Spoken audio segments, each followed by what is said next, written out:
बिस्मिल्लाहिर्रहमानिर्रहीम। अस्सलाम वालेकुम। उम्मीद है मेरे सब प्यारे व्यूवर्स खैरियत से होंगे। आज मैं बनाने जा रही हूँ बड़ी मज़ेदार और झटपट सी खीर। तो आपने स्किप नहीं करनी है। मैं आपको परफेक्ट मेजरमेंट बताऊँगी कि कितनी कितनी चीज़ें डलेंगी इसमें। खाने वाला यही समझेगा कि शायद कोई खोए या क्रीम वाली खीर खा रहा हूँ। बहुत मज़े की बनेगी। अच्छा जी, अब मैंने इसमें डाला है 1.5 लीटर डब्बे वाला दूध। ठीक है, डब्बे वाला दूध इसमें लेना, इसमें 3 लीटर दूध है। और इसमें आप ये डाल दें 3 से 4 छोटी इलायची, सब्ज़ इलायची। अच्छा, मैंने इसमें जो है ना 3 लीटर दूध लेना है। पहले आप 1.5 लीटर डब्बे का दूध लेके मैंने इसको बॉयल कर लिया है, चेक कर लिया है कहीं ये ख़राब तो नहीं है। उसके बाद मैंने इसके अंदर डाला है खुला दूध, जो हम घरों में आम इस्तेमाल करते हैं। फुल फैट खुला दूध 1.5 लीटर वो डाल दें। ये देखिए मलाई भी कितनी ज़्यादा है ना, ये इसके साथ ही जा रही है। फैट दूध की ही मलाई है तो ये इसके साथ ही जा रही है। ये देखें, इसके अलावा इसमें कोई क्रीम या खोया वगैरह मैं नहीं डालूँगी। अच्छा, चावल जो है आधा घंटा पहले आपने भिगो लेने हैं। 4 से 5 पानी उसके अच्छी तरह से वॉश करके निकाल लेने हैं। फिर आपने इसको अच्छे से जो है धो के ना भिगो लेना है। फिर इसको बॉईल करना है। अच्छा, अच्छे से बॉईल कर लें और चावल गल जाए तो इसका पानी छान लेना है। अच्छा, चावल बॉईल करने का क्या मकसद है? वो इसलिए मैं चावल बॉईल करती हूँ कि अक्सर लोगों को खीर जो है ना बहुत गैस कर देती है। ठीक है, तो जब हम चावल बॉईल करके इसका पानी निकाल देते हैं तो फिर ये खीर जो है फिर इतना गैस नहीं करती, इतना कोई प्रॉब्लम किसी को नहीं करती। तो इस वजह से ये मैं इस तरह से बॉईल करती हूँ चावल। ये मेरे चावल गल चुके हैं।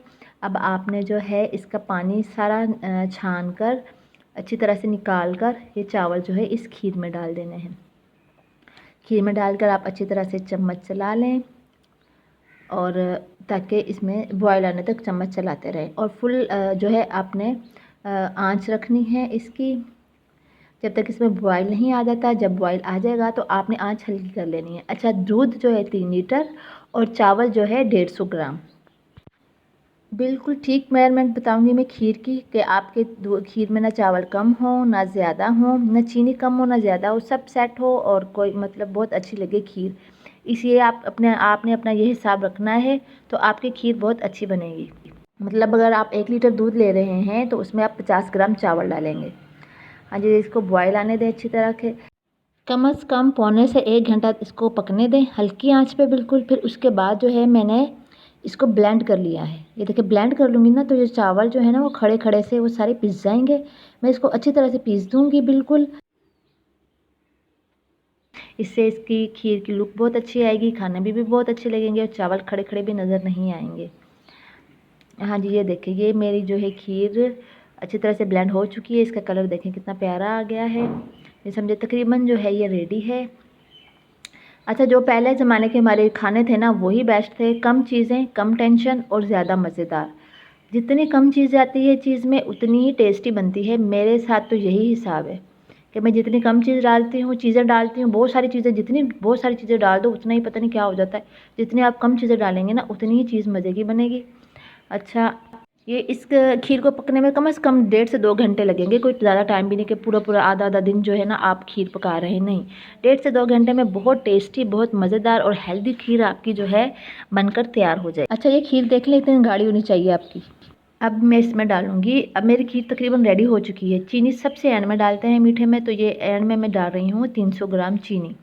3 लीटर दूध, 150 ग्राम जो है हमारे चावल थे और ये 300 ग्राम हमारी चीनी। बस ये 3 चीज़ें मेन है। बाकी आप इलायची और ये दूसरे जो है नट्स वगैरह वो आप अपनी मर्ज़ी से जितने भी डाल सकते हैं। ये मैंने इसमें थोड़ा सा कोकोनट कटिंग किया है, ये बादाम है और ये रेजिन्स है, किशमिश है। तो ये जो है इनको आप अच्छी तरह से काट के जो है आप अपनी खीर में डाल दें। गार्निश आप चाहे जैसे भी कर लें, लेकिन इसका टेस्ट यकीन करें इतना ज़बरदस्त होगा ना, आप खाएंगे ना आप कहेंगे पता नहीं कौन सी हमने क्या कहते हैं खोए वाली के मलाई वाली के कौन सी हमने खीर जो है ना रेस्टोरेंट की खा ली है।